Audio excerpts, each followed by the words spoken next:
How to create an account on Roblox. Hey guys, welcome to the channel. So, if you want to play various games with your friends on Roblox, what you can do is, first of all, open Roblox.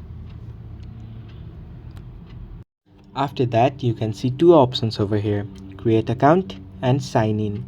If you already have an account previously and you want to get back into that account, tap on sign in. However, if you want to create a new account, you don't go to create account. After you do that, Discord will ask you for your birthday. Enter it. Now you have to enter a username, and as you can see, don't use your real name. After you enter a username that is favorable and suitable to you, you can enter your gender. After you do that, tap on continue. And there you go. You have successfully set up your Roblox account. Now, if you want to unlock chat, you have to confirm your age. So the Roblox app is gonna check your age. After you do that,